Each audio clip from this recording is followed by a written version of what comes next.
So మనం ఈరోజు మంగళాచరణ చేసుకొని స్టార్ట్ చేద్దామంట.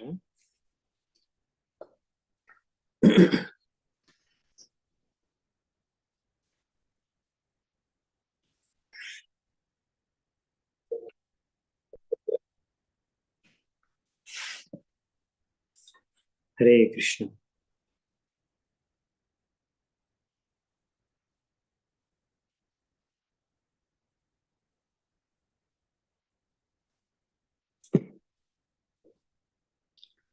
ఓం అజ్ఞానతిమిరాంధస్య జ్ఞానాంజనాశలాకయా చక్షురున్మిలితం యేన తస్మై శ్రీగురవే నమః. శ్రీచైతన్యమనోభీష్టం స్థాపితం యేన భూతలే స్వయం రూపః కదా మహ్యం దదాతి స్వపదాంతికం. వందేహం శ్రీగురూన్ శ్రీయుతాపదకమలం శ్రీగురూన్ వైష్ణవాంశ్చ श्रीरूपं साग्रजातं सहगण रघुनाथान्वितां सजीवं साद्वैतं सावधूतं परिजनसहितं कृष्णचैतन्यदेवं श्रीराधा कृष्णपादान् सहगण ललिता श्रीविशाखान्वितांश्च नमो ॐ विष्णुपादाय कृष्णप्रेष्ठाय भूतले श्रीमते भक्तिवेदांत स्वामी निति नामिने नमस्ते सारस्वते देवे गौरवाणी प्रचारिणे निर्विशेष शून्यवादी पाश्चात्य देशतारिणे. जय श्री कृष्ण चैतन्य प्रभु नित्यानंद श्री अद्वैत गदाधर श्रीवासादि गौरभक्तवृंद. हरे कृष्णा कृष्ण कृष्ण हरे हरे, हरे राम राम राम हरे हरे. హరే కృష్ణ. సో మనం ఈరోజు శ్రీమద్ భాగవతం 7వ స్కందం 9వ అధ్యాయం 30వ నంబర్ శ్లోకం నుంచి రోజు మొదలు పెడతామంట. ఓకే,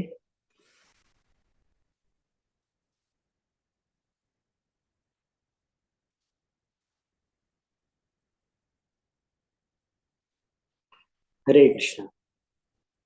సో 30 నంబర్ శ్లోకము మనం ప్రహ్లాద్ మహారాజ్ యొక్క ప్రార్థనలు చర్చించుకుంటున్నాము. ఏకస్త్వమేవ జగదేతమముష్యయత్వం ఆద్యంత్యో పృథక్ అవస్యసి మధ్యతశ్చ సృష్ట్వా గుణవ్యతికరం నిజమాయయేదం నానేవతైరవసితస్తద్ అనుప్రవిష్టః. సో ఇక్కడ మనకేం చెప్తున్నారంటే ప్రహ్లాద్ మహారాజు ఇక్కడ భగవంతుడే కి అంటున్నారు, మీరే ఈ యొక్క సృష్టి మాధ్యంతో వ్యాపించారు. ఈ సృష్టి కన్నా సృష్టించింది అంటే మొత్తం జగత్తుని సృష్టించింది మీరే, సృష్టికర్త. ముందు కూడా మీరు ఉన్నారు. ఈ సృష్టి నాశనం అయిపోయిన తర్వాత మీరు ఉంటారు. ఈ సృష్టి యొక్క సమయం నుంచి నాశనం అయ్యే వరకు పాలన పోషణ కూడా మీరే చేస్తున్నారు. అంటే మొదటి నుంచి లాస్ట్ వరకు మీరు ఉంటున్నారు. ఇదంతా మీ యొక్క బహిరంగ శక్తి ద్వారా జరుగుతుంది, 3 గుణాల యొక్క మాధ్యం ద్వారా. కాబట్టి ఇక్కడ మొత్తం అసలు మీరే, ఈ సృష్టి అంతా మీరే ఉన్నారు. ఎందుకంటే అంత మీ శక్తే.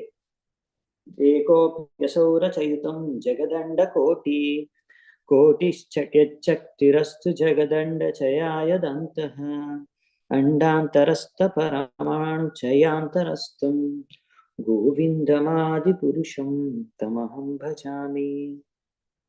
సో ఇక్కడ మనకేంటంటే భగవంతుడు ప్రతి ఒక్క కణంలో, ప్రతి ఒక్క పరమాణు అణులో, ప్రతి ఒక్క సృష్టిలో ఉన్న ప్రతి ఒక్క చోట ఆయన వ్యాపించి ఉన్నాడు. ఎందుకంటే ఆయన శక్తి ద్వారానే అన్ని నడుస్తున్నాయి. ఆయన నుంచి వచ్చిన శక్తుల ద్వారానే అన్ని నడుస్తున్నాయి. అన్ని ఆయన నియంత్రణలోనే ఉన్నాయి. ఈ విధంగా ఆయన మయా తతం ఇదం సర్వం జగత్ అవ్యక్తమూర్తిన మత్స్థాని సర్వభూతాని నచాహం తేషోస్థితః. ఈ విధంగా ఆయన సంపూర్ణ సృష్టిలో వ్యాపించి ఉన్నాడు. ఆయన సో ఎలాగంటే ఈ సృష్టి ఇంకా భగవంతుడికి సంబంధం ఏంటంటే, చూడండి, ఈ సృష్టి మొత్తం భౌతిక ప్రపంచం ఏదైతే ఉందో అది ఇక్కడ భగవంతుడు ప్రవేశించిన తర్వాతనే ఈ సృష్టి కార్యాలనేవి మొదలయ్యాయి. అవునా? ఈ యొక్క భౌతిక ప్రపంచంలో ఆయన యొక్క బహిరంగ శక్తి పనిచేస్తుంది. ఆయన బహిరంగ శక్తి ద్వారా, ఆ బహిరంగ శక్తి 3 గుణాల ద్వారా ఇక్కడ రకరకాల శరీరాల్ని, రకరకాల విషయాల్ని సృష్టిస్తుంది తర్వాత. సో ఈ విధంగా, కాకపోతే ఈ బహిరంగ శక్తి కూడా భగవంతుడి యొక్క నియంత్రణలో ఉంటుంది. సో ఈ యొక్క శక్తుల ద్వారా భగవంతుడు అన్ని చోట్ల వ్యాపించాం.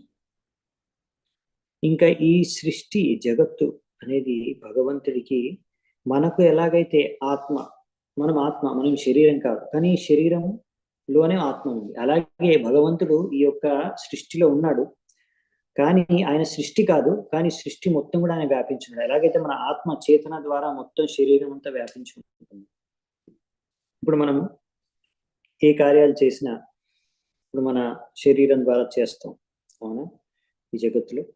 సో మనం చేతులతో ఏదైనా కార్యం చేసాం అనుకోండి, సో ఎవరు చేశారంటే చేతులు చేశాయి, కానీ యాక్చువల్లీ అంటే మీరే కదా చేసింది చేతుల ద్వారా, అవునా.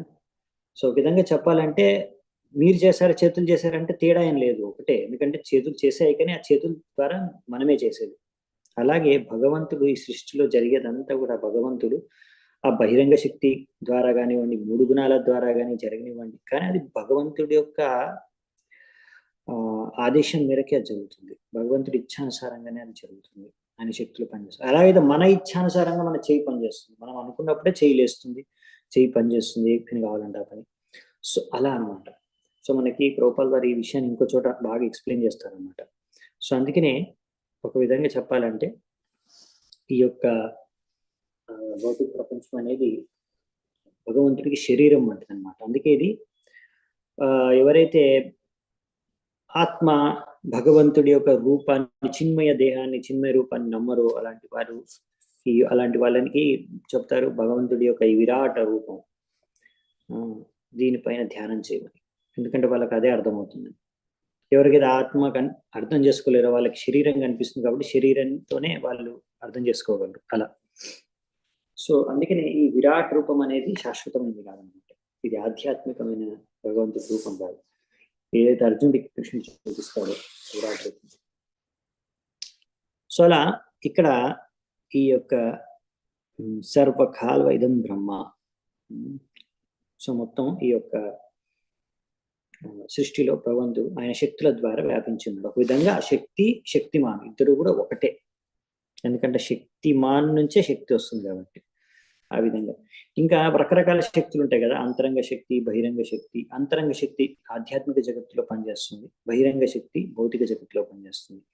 అయినా కానీ ఈ 2 శక్తులు కూడా భగవంతుడి నుంచి వస్తున్నాయి కాబట్టి, అసలైతే అన్ని కూడా భగవంతుడి నుంచి వస్తున్నాయి కాబట్టి పెద్ద తేడా ఏం లేదు, అన్ని కూడా భగవంతుడి నుంచి వచ్చే శక్తులు అన్నమాట. సో అందుకనే ఒక విధంగా చెప్పాలంటే అన్ని భగవంతుడి ద్వారానే జరుగుతుంది, అంత భగవంతుడే చేస్తుంది చెప్పొచ్చు. సర్వకారణ. ఓకే, 31వ శ్లోకం. త్వం వా ఇదం సదసత్ ఈశ భవాంస్తతోన్యో మాయా యదాత్మ పరబుద్ధిరియం హ్యపార్థ యద్యస్య జన్మ నిధనం స్థితిరీక్షణం చ తద్వై తదేవ వసుకాలవదస్తి తర్భూ. సో ఇక్కడ ఏం చెప్తున్నారంటే, ఓ భగవంతుడా, ఈ మొత్తం సృష్టి అంతా సృష్టించబడింది మీ ద్వారానే, ఈ జగత్తంతా సృష్టించబడింది మీ ద్వారానే, ఇదంతా మీ యొక్క శక్తి యొక్క ప్రభావమే. ఇదంతా సృష్టిలో మీరు వ్యాపించి ఉన్న, మీరు సృష్టి నుంచి సపరేట్. ఈ విధంగా ఇది నాది, ఇది మీది అని ఏం లేదు, అంతా మీదే. అసలు ఈ సృష్టిలో ఉన్నదంతా, ఎందుకంటే అంతా మీ నుంచే వస్తుంది కాబట్టి నాది అంటే ఏం లేదు, యాక్చువల్లీ అంతా మీదే. మళ్ళీ ఈ సృష్టి మీ నుంచి అభిన్నం. ఈ సృష్టిని సంహారం చేసేది కూడా మీరే. సో ఈ విధంగా ఈ సృష్టికి మీకు ఉన్న సంబంధాన్ని ఇక్కడ ఒక ఉదాహరణతో చెప్తున్నారు ప్రహ్లాద్ మహారాజు. విత్తనము ఇంకా వృక్షము,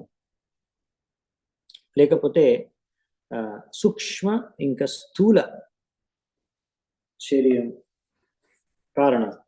ఓకే, బీజం మాం సర్వభూతానాం విద్ధి పార్థ సనాతనం అని భగవద్గీతలో అన్నారు భగవంతుడు.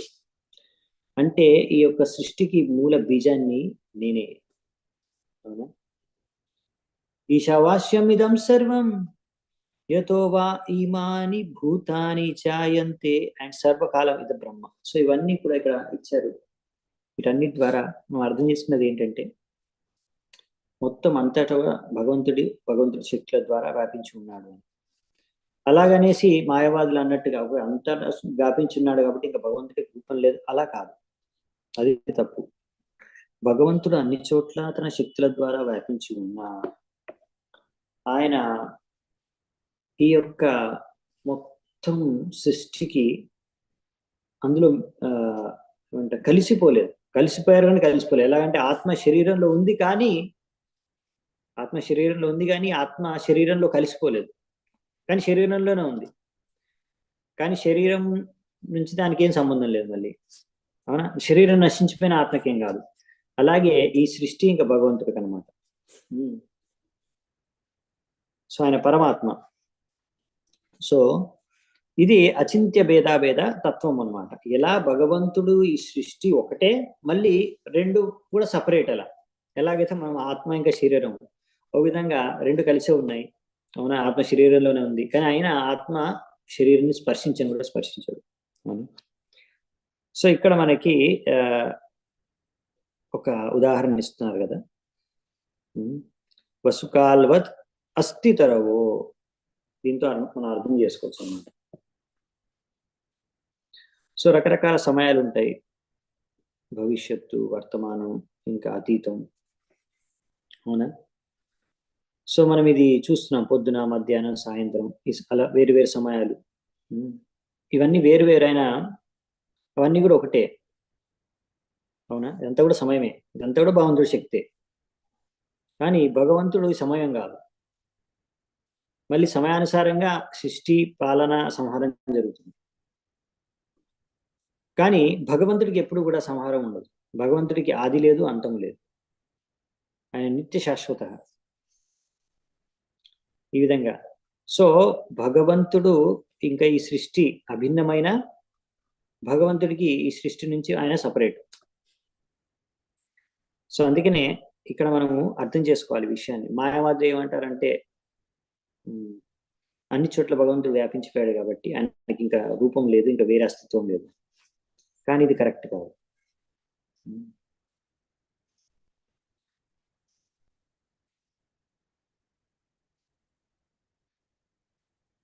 ఈ విధంగా భక్తినోడ్ ఠాకూర్ ఒక గానం చేశారు, కేశవ తూయ జగత విచిత్ర. మీ యొక్క సృష్టి చాలా వెరైటీ ఉంది. సృష్టిలో ఎన్నో వెరైటీస్ ఉన్నాయి. ఈ వెరైటీస్ అన్ని కూడా ఒకటే, కానీ వేరు వేరు కూడా. ఎలాగంటే ఒక విత్తనం నుంచి పెద్ద చెట్టు వస్తుంది. ఆ చెట్టులో ఎన్నో రకాల పువ్వులు, పళ్ళు, ఇంకా రకరకాల ఆకులు అవన్నీ ఉంటాయి. కానీ వచ్చింది ఒక విత్తనం నుంచే. సో బ్రహ్మ సంహితలో అందుకే చెప్పారన్నమాట, భగవంతుడే సర్వకారణ కారణం.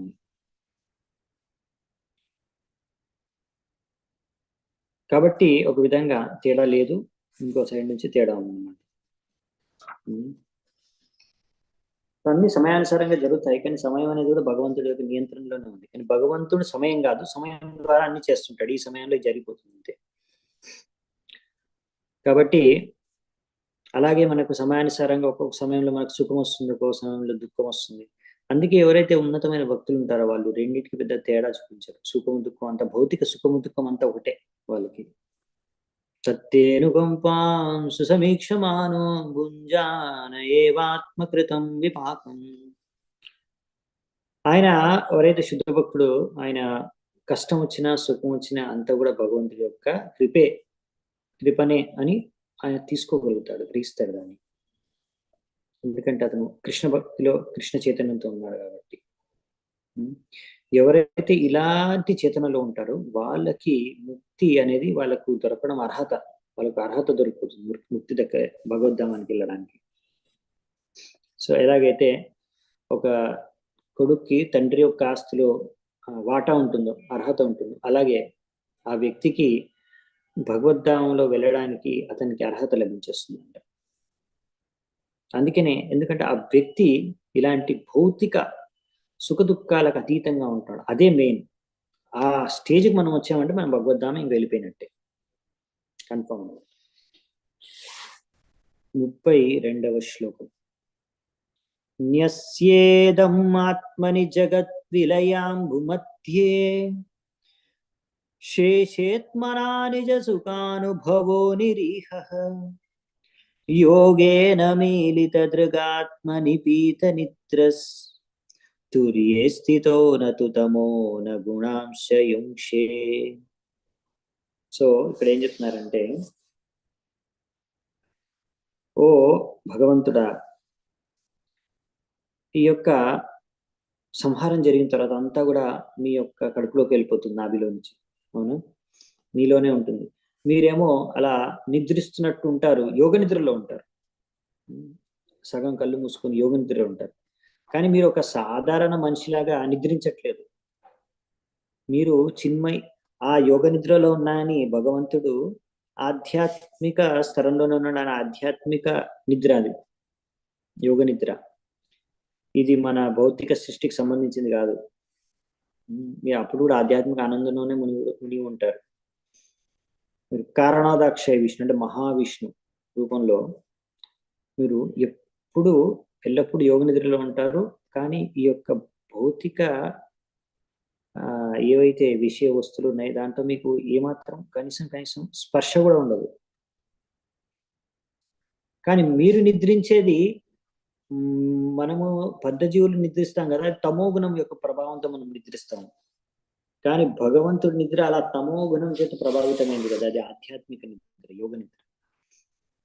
యః కారణార్ణవ జలే భజతి స్మ యోగా నిద్రామనంత జగదండ సురోమకూప ఆధార శక్తిమవలంబ్య పరాం స్వమూర్తిం గోవిందమాది పురుషం తమహం భజామి.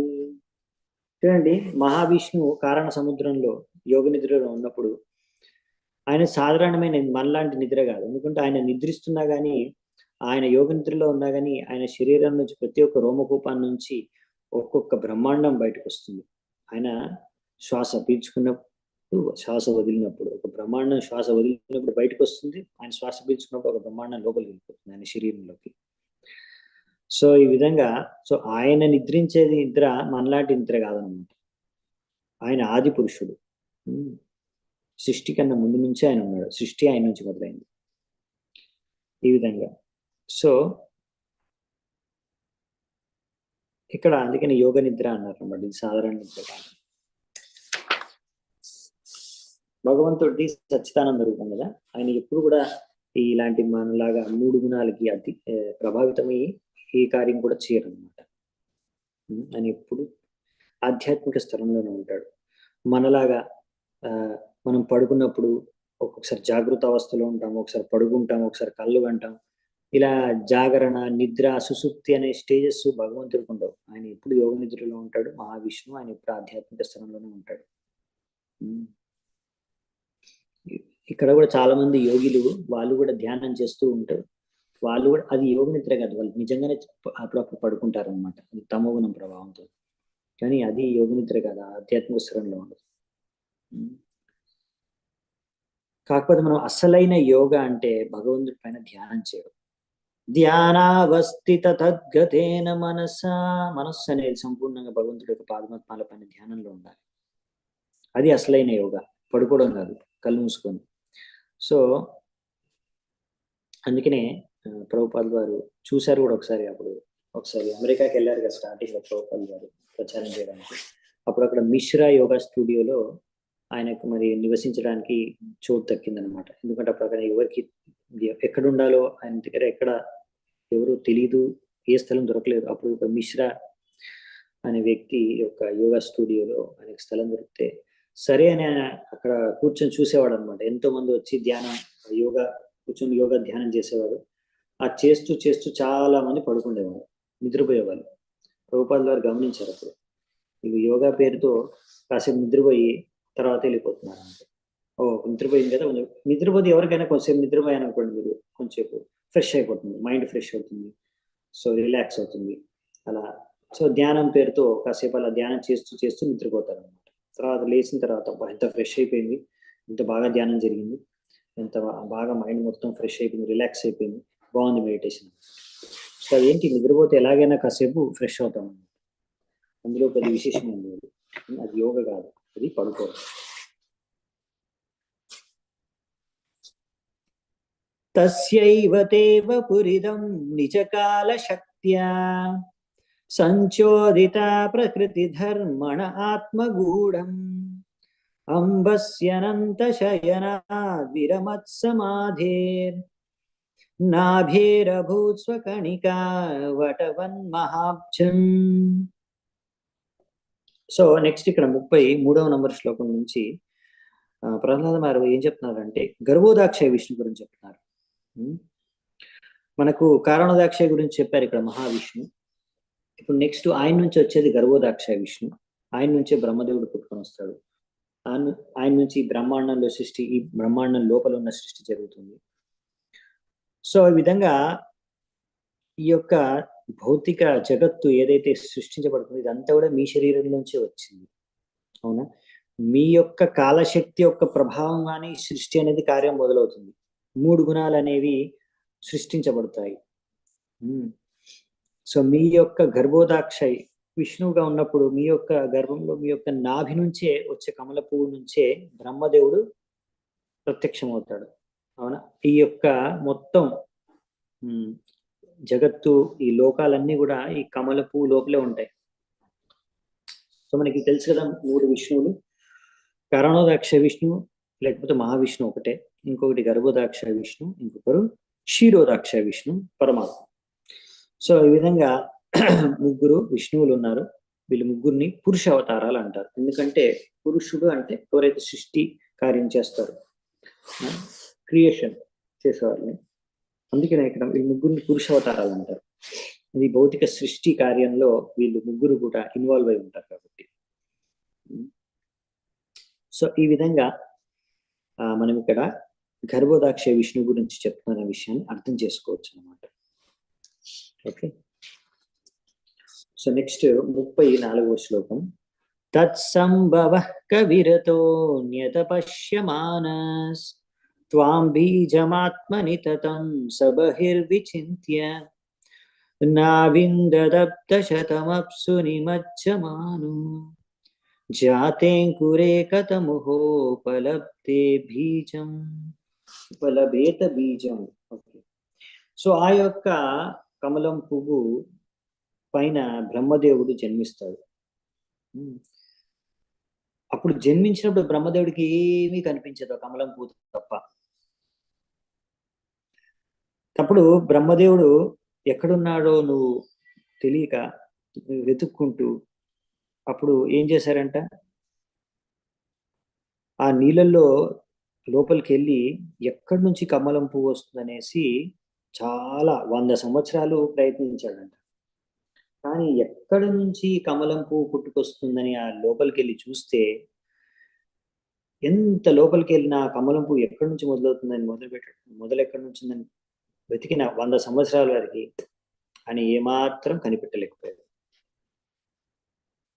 ఈ విధంగా ఎప్పుడైతే ఒక విత్తనం మొలకెత్తి చెట్టు అయిపోతుందో తర్వాత విత్తనం కనిపించదు అని చెప్తున్నారు ఇక్కడ.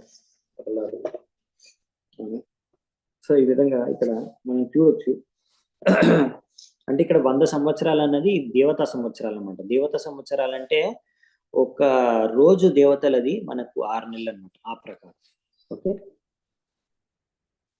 సో ఈ విధంగా మనకి ఇంకో ఉదాహరణ కూడా ప్రభుపాల్ వారు ఇస్తున్నారు. ఎప్పుడైతే మనం కాటన్ అంటే దూది నుంచి దారం తయారు చేస్తామో తర్వాత దూది కనిపించింది కదా, దారంగా మారిపోతున్నాం. సో ఆ విధంగా అన్నమాట. సో ఈ విధంగా ఒక విత్తనం అనేది మొలకెత్తిందనమాట భగవంతుడి యొక్క నాభిలో, గర్భంలో. అక్కడి నుంచి ఈ యొక్క సృష్టి కమలం పువ్వు ద్వారా వచ్చింది.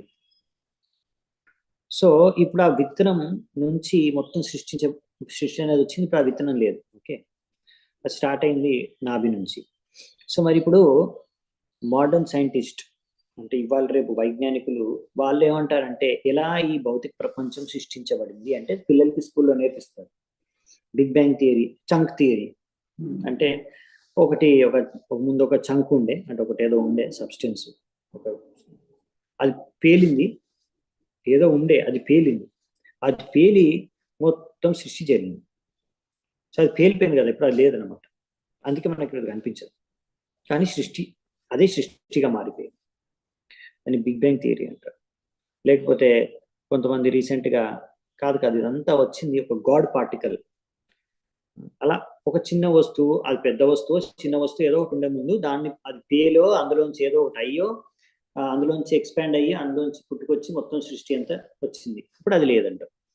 సో ఇప్పుడు అలా చెప్తున్నారు, కానీ అది ఒకరు చూడలేదు. సరే, ప్రభుపాల్ ద్వారా అంటున్నారు ఎవరు అది చూడలేదు, కానీ అది ఎలా జరిగింది?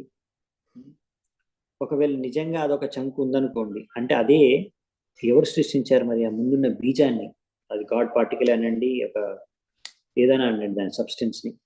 సో అది భగవంతుడు నుంచి వచ్చింది. సో అదే ఇక్కడ మనం బీజం అంటున్నాము. చాలా అన్నమాట. అందుకే ఎలా సృష్టి లోపల మళ్ళీ ఇదంతా ఎలా జరిగింది? ఇప్పుడు ఒక బాంబ్ బ్లాస్ట్ జరిగితే ఏమైనా బిల్డింగ్ ఏమైనా సృష్టించబడుతుందా? Bomb పేలితే building తయారవుతుందా? తయారవుదే. మరి అలాంటిది ఏదైనా బ్లాస్ట్ జరిగితే మరి సృష్టి ఎలా జరిగింది? వినాశం జరుగుతుంది కదా. కాబట్టి ఇదంతా జరగడానికి అసలు ఈ లోపల ఇన్ని రకాల లోకాలు, ఇన్ని రకాల శరీరాలు, ఇన్ని రకాల జీవుల యొక్క శరీరాలు అన్నీ ఎలా జరిగాయంటే, ఇదంతా కూడా ప్రకృతి యొక్క 3 గుణాల ద్వారా సృష్టించబడ్డాయి, వేరు రకాల శరీరాలు. అవునా? సో అందుకనే ఇవన్నిటికీ, ఆ ప్రకృతికి అన్నిటికీ కారణం విష్ణు, సర్వకారణ కర్మ. 35వ నంబర్ శ్లోకం. సత్వాత్మయోనిరతి విస్మిత ఆశ్రితోబ్జం కాలేన తీవ్ర తపసా పరిశుద్ధ భావః త్వామాత్మనిష భువి గంధం ఇవాతి సూక్ష్మం భూతేంద్రియాశయమయే వితతం దదర్శ. నెక్స్ట్, బ్రహ్మ ఆత్మయోని అంటారు. ఎందుకంటే ఆయన తల్లి లేదు ఆయనకి, బ్రహ్మకి. అవునా? ఆయన డైరెక్ట్ గా తండ్రి విష్ణువు నుంచి ప్రత్యక్షమయ్యాడు, విష్ణు నుంచి పుట్టుకొచ్చాడు. అందుకనే అతను పుట్టిన తర్వాత ఆయన ఆశ్చర్యపోయాడు, నేను ఎక్కడి నుంచి పుట్టాను, అసలు ఎవరు నా తండ్రి, నా సృష్టి కారణం ఏందని ఎత్తుక్కుంటూ ఆ కమలం పువ్వులోనే వెతుక్కుంటూ కిందికి వెళ్ళాడు. కానీ ఆయనకి ఏం దొరకలేదు అలా. సో ఫైనల్ ఏం చేశారు, ఆ కమలం పైన కూర్చొని, కమలం పువ్వు పైన అక్కడే కూర్చొని ఆయన కొన్ని వందల సంవత్సరాలు తీవ్రమైన తపస్సుకు చేశారు. అప్పుడు ఆయన భగవంతుడి యొక్క దర్శనం ఆయనకు లభించింది. ఆయనకు అర్థమైందనమాట, భగవంతుడు సర్వంతర్యామి, సర్వం వ్యాపి, అలాగే నా యొక్క శరీరం ఇంద్రియాల్లో కూడా భగవంతుడు వ్యాపించి ఉన్నాడు. ఎలాగైతే ఒక అరోమా అంటే స్మెల్, వాసన, సువాసన అనేది అది మనము చూడలేము, కానీ దాని వాసనను మనము పీల్చుకోగలం. చేసే మట్టిలో వాసన ఉంటుంది, ఆ మట్టిలో వాసనను మనం పీల్చుకోగలం, కానీ దాన్ని చూడలేము అలా. సో ఇప్పుడు భగవంతుడు ఉన్నాడు అన్ని చోట్ల అనే విషయాన్ని బ్రహ్మదేవుడు గ్రహించాడు. కానీ అలాగనేసి అంటే అన్ని చోట్ల భగవంతుడు ఉన్నా, నాలో కూడా భగవంతుడు ఉన్నా అంటే నేనే భగవంతున్నా, అది కాదు, అది మాయవాద సిద్ధాంతం. భగవంతుడు అన్ని చోట్ల వ్యాపించాడంటే అన్ని భగవంతుడు, నువ్వు భగవంతుడే నేను భగవంతుడు అనేది మాయవాదం. అది కాదు కరెక్ట్. భగవంతుడి నుంచి అన్ని సృష్టించబడ్డాయి. జన్మాద్యస్యతః అహం సర్వస్య ప్రభో మత్తం సర్వం పరపత్తదే, ఇవన్నీ భగవద్గీతలో చెప్తారు భగవంతుడు స్వయంగా. ఆయన నుంచి అన్ని సృష్టించబడ్డాయి, ఆయన అన్ని చోట్ల ఉన్నాడు అని. అవును, సర్వకాలం ఇదం బ్రహ్మ. సో ఈ విధంగా మనకి అచింత్య భేదాభేద సిద్ధాంతం అనేది అర్థం చేసుకోవాలి. అన్ని చోట్ల భగవంతుడు ఉన్నాడు, అన్ని భగవంతుడి నుంచి అభిన్నం, కానీ అన్ని భగవంతుడు కాదు. భగవంతుడు అన్ని చోట్ల వెళ్ళిపోయాడు కాబట్టి ఇంకా లేడు, అలే సపరేట్ గా భగవంతుడికి అస్తిత్వం రూపం లేదు, అది కూడా తప్పు. సో అందుకనే భగవంతుడు అన్ని చోట్ల ఆయన శక్తుల ద్వారా కానీ ఆయన అవతారాల ద్వారా కానీ ఆయన వ్యాపించి ఉన్నాడు, పరమాత్మ రూపంలో కానీ అన్ని చోట్ల వ్యాపించి ఉన్నా ఆయన మళ్ళీ సపరేట్ గా ఆయన ధామంలో అలాగే ఉన్నాడు. అందుకే మనకు పూర్ణమద పూర్ణమిదం పూర్ణాత్ పూర్ణముదచ్చే అన్ని ఆయన నుంచి వస్తున్నాయి, కంప్లీట్ యూనిట్స్, బ్రహ్మాండం వస్తున్నాయి. కానీ ఆయన అలాగే ఉంటాడు. అది స్పెషాలిటీ భగవంతుడు. భగవంతుడి నుంచి ఎన్ని సృష్టించబడ్డా, భగవంతుడి నుంచి ఎన్ని బయటకు వచ్చినా కానీ ఆయన యాజ్ ఇట్ ఈజ్ అలాగే ఉంటాడు. అదే భగవంతుడి యొక్క విశిష్టత. అందుకే ఆయన భగవంతుడు. అది మనకు సంభవం కాదు, ఎందుకంటే మనం భగవంతుని కాదు కదా. ఓకే, సో బ్రహ్మదేవుడు ఫస్ట్ పుట్టిన జీవి ఈ యొక్క ప్రపంచంలో. ఆయన చాలా తెలివైన వ్యక్తి. ఆయన ఇంకా తపస్సులు చేసి ఇంకా ఆత్మ సాక్షాత్కారం ఆయనకి లభించింది. సో ఈ విధంగా మనందరం కూడా అందుకే బ్రహ్మదేవుడి నుంచి ఈ జ్ఞానాన్ని సంపాదించుకోవాలి. అవునా, మనది బ్రహ్మ సంప్రదాయం బ్రహ్మదేవుడి నుంచే మొదలవుతుంది. ఆయన నుంచే నారదునికి, నారదుని నుంచి వ్యాసదేవుడి నుంచి మధ్వాచార్య, అక్కడి నుంచి ఇలా మన పరంపరలో రూపాల ద్వారా ఈ యొక్క జ్ఞానం అనేది మనకి లభిస్తుంది. ఏవం సహస్రవదనాగ్రి శిరః కరోరు నాసాద్య కర్ణనయనాభరణాయుధాద్యం మాయామయం సదుపలక్షిత సన్నివేశం దృష్ట్వా మహాపురుషమాపముదం విరించః. సో ఇక్కడ నెక్స్ట్ ఏమంటున్నారంటే, బ్రహ్మదేవుడు చూడగలుగుతున్నాడంట. ఇలా తపస్సు చేసిన తర్వాత ఆ సాక్షాత్కారం కలిగింది, భగవంతుడి యొక్క దర్శనం కలిగింది, భగవంతుడిని చూస్తున్నాడంట. ఆయనకి ఏంటి, సహస్ర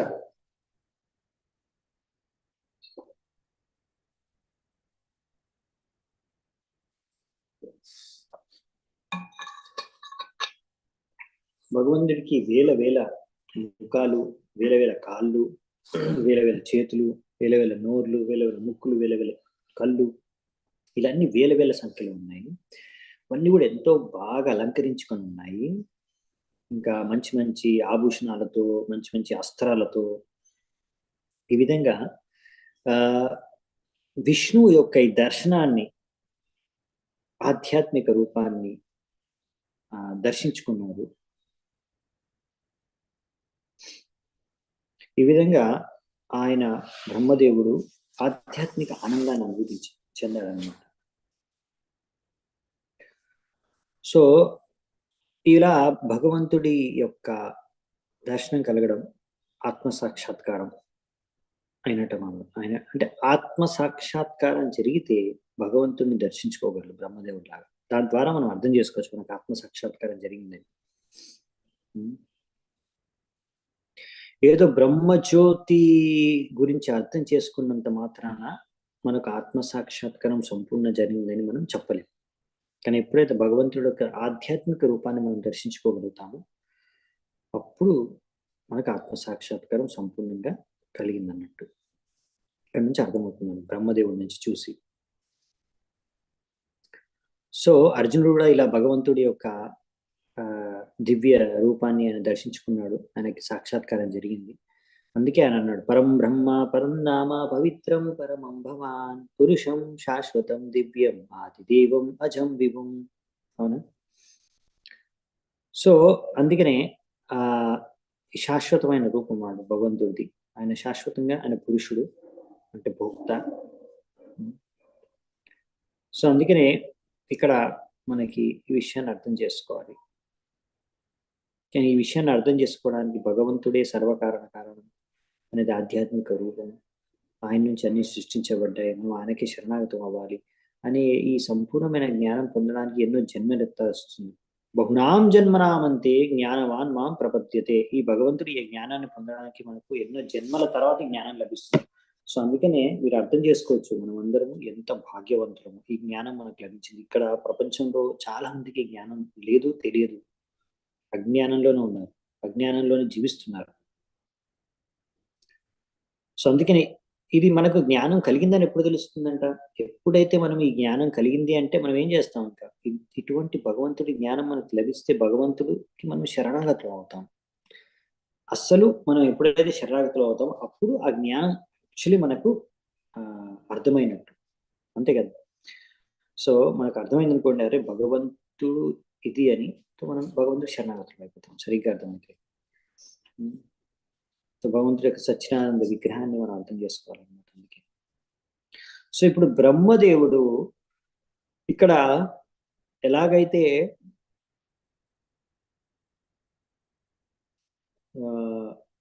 సువాసన ఇంకా రకరకాల రంగుల ద్వారా పృథివీ అనేది ఈ సృష్టిలో వ్యాపించి ఉందో, పృథ్వీలో మొత్తం, అలాగే భగవంతుడు ఈ యొక్క సృష్టిలో ఒక సూక్ష్మ రూపంలో వ్యాపించి ఉన్నాడు.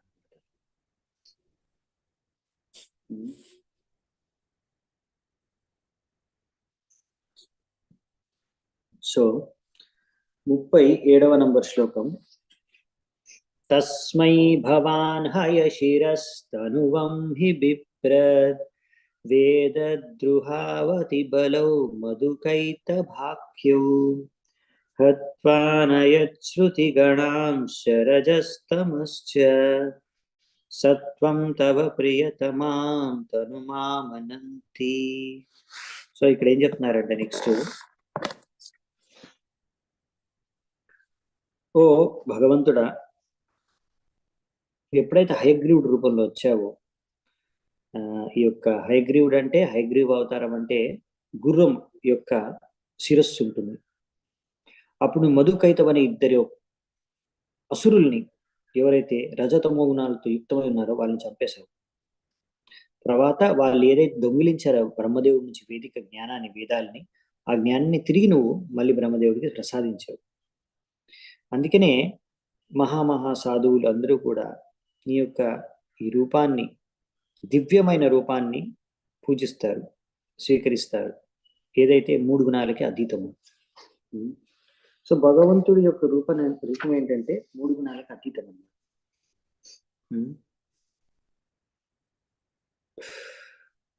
సో ఈ విధంగా భగవంతుడు ఎప్పుడైతే బ్రహ్మదేవుడిని సృష్టించారో, తర్వాత తేనే బ్రహ్మ హృదయాది కవి, ఆయన హృదయంలో మొత్తం వేదిక జ్ఞానాన్ని, వేదాలని అన్నిటినీ ఆయనకి ఇచ్చేశాడు భగవంతుడు. అవునా? తర్వాత ఇలా బ్రహ్మదేవుడికి ఇచ్చి, కాకపోతే వీళ్ళు దొంగిలించారనమాట. వీళ్ళిద్దరు మధుకైతవులు బ్రహ్మదేవుడి నుంచి దొంగిలిస్తే మళ్ళీ భగవంతుడు వాళ్ళని చంపేసి అక్కడి నుంచి వేదాల తీసుకెళ్లి మళ్ళీ బ్రహ్మదేవుడికి ఇచ్చారనమాట. సో ఇప్పుడు ఈ విధంగా బ్రహ్మదేవుడికి సంపూర్ణమైన వేదిక జ్ఞానం ఉంది.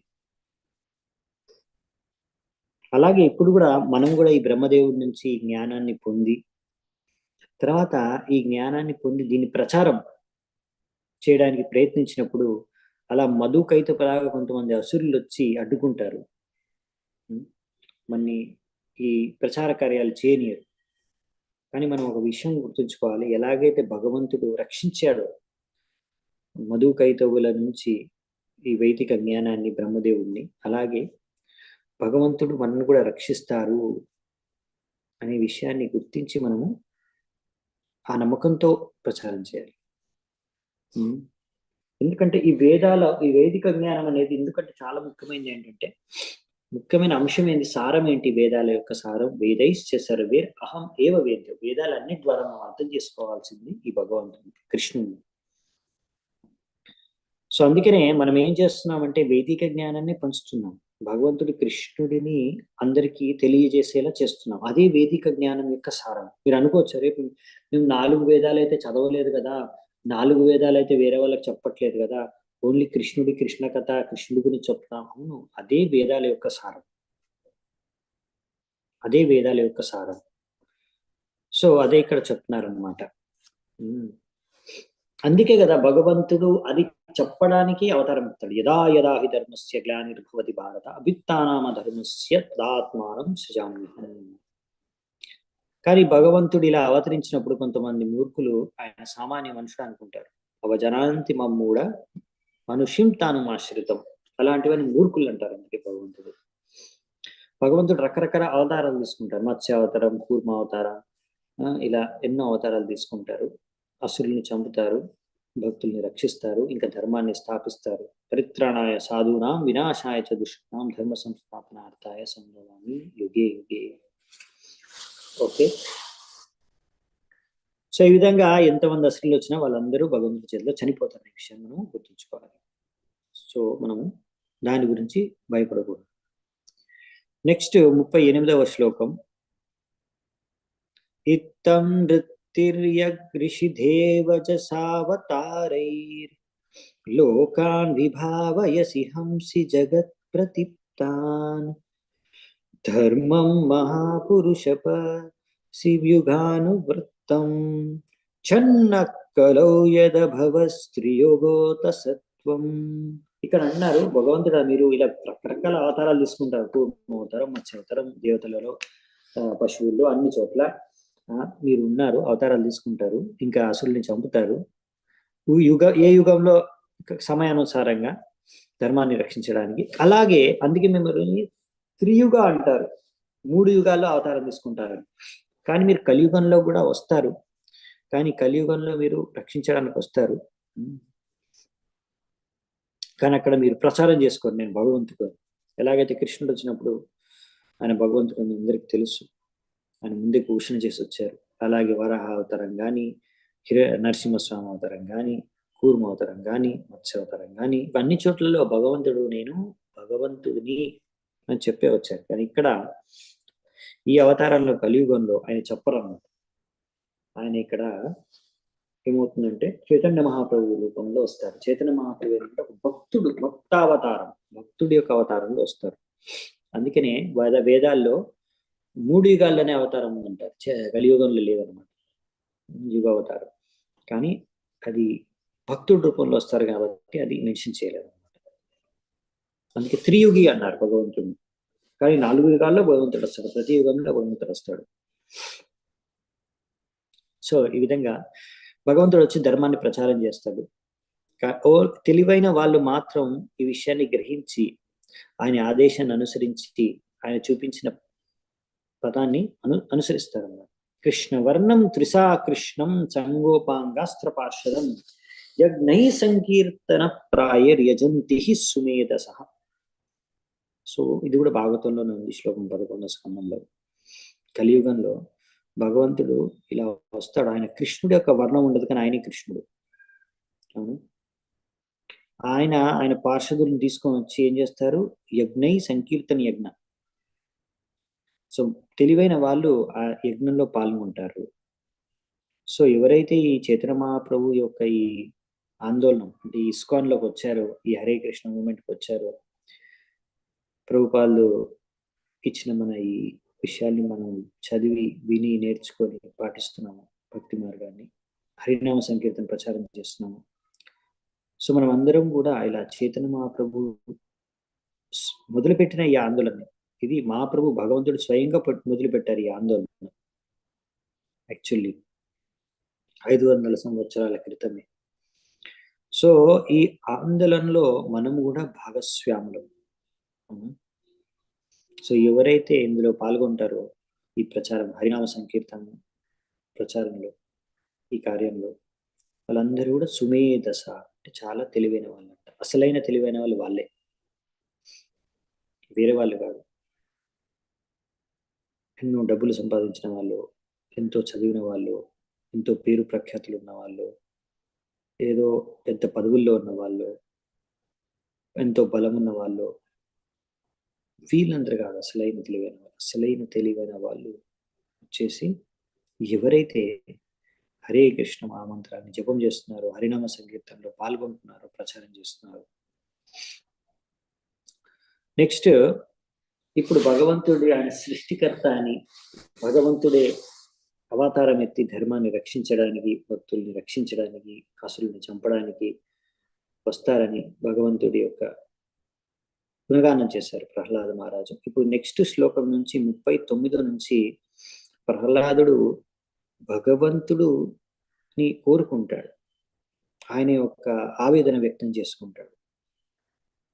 అదేంటో చూద్దామంట 39 నుంచి 45 వరకు. నైతన్మనస్తవ తథాసు వైకుంఠనాథ సంప్రీయతే దురిత దుష్టమసాధు తీవ్రం కామాతురం హర్షశోక భయాశనార్థం తస్మిన్ కథం తవ గతిం విమృశామి దీనః. ఓ వైకుంఠనాథ, ఎక్కడైతే వైకుంఠ అంటే అక్కడ ఎటువంటి దుఃఖము కష్టము లేదు, ఎటువంటి బాధలు ఉండవు. నా మనస్సు, నా మైండ్ అంటే నా మనస్సు చాలా కామముతో పాపముతో నిండి ఉంది. అప్పుడప్పుడు ఆనందంతో, అప్పుడప్పుడు దుఃఖంతో మునిగి తేలుతుంది. ఈ మనస్సులో ఎప్పుడు దుఃఖము భయము ఇటువంటివి ఉన్నాయి. ఎప్పుడు చూసినా ఇంకా డబ్బులు కావాలి, ఇంకా డబ్బులు కావాలని కోరుకుంటుంది. కాబట్టి చాలా కలుషితం అయిపోయింది, ఎప్పుడు సంతృష్టి చెందదు. మీ యొక్క కథ విన్నామంటే దాంట్లో ఎప్పుడు సంతృప్తి ఉండదు. సో అందుకే నేను చాలా పాపాత్ముడిని, చాలా పతితుండి. సో నేను ఎలా మీ యొక్క కార్యాల గురించి నేను చర్చించుకోగలను అని ఆయన ఆవేదన వ్యక్తం చేసుకుంటున్నాడు ప్రహ్లాదుడు. అదేంటి ప్రహ్లాదుడు అలా అలా అన్నాడేంటి? ఆయనలో నిజంగా అవన్నీ ఉన్నాయా? నిజంగా ఆయన పాపాత్ముడా? ఆయనలో అలాంటి అన్ని భౌతిక కామవాసనలు ఉన్నాయా అంటే ప్రహ్లాదుడు ఇక్కడ ప్రహ్లాదుడే కాదు, మనకు తర్వాత మళ్ళీ కూడా చెప్తారు ప్రభుపాదుల వారు. వైష్ణవులు ఎవరైతే శుద్ధ భక్తులు ఉంటారో వాళ్ళు ఎప్పుడు మేము చాలా గొప్ప భక్తులము, మాకు చాలా శుద్ధ చేతనం ఉంది, మేమే మహాభక్తులము అని ఇప్పుడు అడ్వర్టైజ్మెంట్ చేసుకోరన్నమాట. సో వాళ్ళు ఎప్పుడు మేము నిజంగా ఇలా భావిస్తారు, ఏదో డ్రామా చేయడానికో యాక్టింగ్ చేయడానికో ఇలా చెప్తే అందరూ నన్ను ప్రశంసిస్తారు అని అలా చూపించుకోవడానికో కాదనమాట. వాళ్ళు యాక్చువల్లీ లోపల నుంచి ఇలా ఫీల్ అవుతారు, నిజంగా ఇలా ఫీల్ అవుతారు, యాక్టింగ్ చేయడం కాదు. ఒకసారి మన భక్తుల్లో మనము అందరి ముందు ఇలా నమ్రతగా ఇలా నేను పతితుణ్ణి, నేను ప్రభుజీ ఐఎమ్ వెరీ ఫాలెన్, నేను చాలా పతితుణ్ణి, నేను పాపాత్ముడిని అలా చెప్పుకుంటే అందరు నా పైన నేను చాలా గొప్ప అనుకుంటారు, చాలా గొప్ప భక్తుడిని, అడ్వాన్స్ భక్తుని అనుకుంటారు అని ఫీల్ అయిపోతూ ఉంటారు. అలా ఫీల్ అయి చెప్పడం కాదు, అస్సలు నిజంగానే లోపల నుంచి ఆయన అలా మహాభక్తులు, శుద్ధ భక్తులు, మహాజనులు అలా అనుకుంటారు అన్నమాట. నేను చాలా తుచ్చుణ్ణి, పాపాత్ముడిని, కామాత్ముడిని అని. సో పతితుణ్ణి. సో ఈ విధంగా ప్రహ్లాదుడు అంటున్నాడు, నేను ఇంత పతితుణ్ణి, మీ కథ పట్ల నాకు ఏ రుచి ఆసక్తి లేదు, నేను మీ కథని ఇలా ప్రచారం చేయగలను. సో ఈ విధంగా ఆయన మనలాంటి ఒక బద్ధ జీవాత్మను అక్కడ ఎలాగైతే అర్జునుడు ప్రశ్నలు అడిగాడు కృష్ణుడికి మనందరి తరఫున, అలా మన తరఫున ప్రహ్లాదుడు భగవంతుడికి ఇలా ఆవేదన వ్యక్తం చేసుకున్నాడు. ఇది యాక్చువల్లీ అలా అర్థం చేసుకోవాలి. సో ఈ విధంగా ఇప్పుడు భగవంతుడైతే చెప్పేశాడు ముందే, నాకు శరణాగతం అవ్వండి. కానీ కొంతమంది శరణాగతులు అవ్వరు భగవంతుడికి, మూర్ఖులు, వాళ్ళని నమాం దుష్కృతం మూడా అన్నారు. ఇప్పుడు మనం భగవంతుడికి శరణాగతం అవ్వడం అంటే భగవంతుడు ఇచ్చిన మార్గాన్ని అనుసరించడం. ఇప్పుడు కలియుగంలో చైతన్య మహాప్రభు వచ్చి మనకి ఇచ్చిన మార్గాన్ని ఏంటంటే హరే కృష్ణ మహామంత్రం జపం చేయమన్నారు, అదే ప్రచారం చేయమన్నారు. హరే కృష్ణ మహామంత్రం జపం చేస్తే ఏమవుతుంది? చేతోదర్పణ మార్చడం, సంపూర్ణంగా మన చేతన అనేది శుద్ధమవుతుంది, పాపాల నుంచి ముక్తులైపోతాము, తర్వాత భగవత్ ప్రేమ అనేది మొదలవుతుంది మనలో. సో అందుకనే హరే కృష్ణ మహామంత్రం అనేది ముఖ్యమైనది ఈ కలియుగంలో. మనకు దీని ద్వారానే ఇప్పుడు మనం అనుకుంటే అరే మరి నాకు మననే అంటున్నారు, ప్రహ్లాద మహారాజు ఇలా అంటున్నాడు కదా, అంటే మన పరిస్థితి అలా కదా, మనలో ఎంతో కల్మషాలు ఉన్నాయి, ఎన్నో పాపాలు ఉన్నాయి, ఎంతో కామం ఉంది, ఇలా ఎన్నో దుర్గుణాలు ఉన్నాయి కదా, మన కల్మషాలు ఉన్నాయి కదా మన మనస్సులో, హృదయంలో. అంటే అప్పుడు చెప్పేది ఏంటంటే హరే కృష్ణ మహామంత్రం మనం జపం చేయాలి, అదొకటే మార్గం ఇవన్నిటి నుంచి, భౌతిక కల్మషాలు, బంధనాల నుంచి, పాపాల నుంచి ముక్తి పొందడానికి. సో నెక్స్ట్ 40వ శ్లోకము ఏం చెప్తారు చూద్దాం. జిహ్వైకతోచ్యుత వికర్షతి మా వితృప్త శిష్ణోన్యతస్తగుదరం శ్రవణం కుతశ్చిత్ ఘ్రాణోన్యతశ్చపల దృక్వచ కర్మ శక్తిర్ బహ్వ్యః సపత్న్య ఇవ గేహ పతిం లునంతి. ఓ భగవంతుడా, నువ్వు ఎప్పుడు కూడా పతనం అవ్వు అచ్యుత. నా యొక్క పరిస్థితి ఎటువంటిదంటే, ఒక వ్యక్తికి చాలా మంది భార్యలు ఉంటే ఎలాంటి పరిస్థితి అలాంటి, ఎందుకంటే ఒక్కొక్క భార్య ఒక్క వైపు లాగుతుంది. అలాగే ఒక విషయం అంటే ఇప్పుడు నా పరిస్థితి ఏంటంటే, ఇప్పుడు నా ఒక్కొక్క ఇంద్రియ అంటే ఇప్పుడు నా నాలిక ఉంది, అది ఒకవైపు లాగుతుంది మంచి మంచి పదార్థాలని రుచి చూడాలి, తినాలి అని.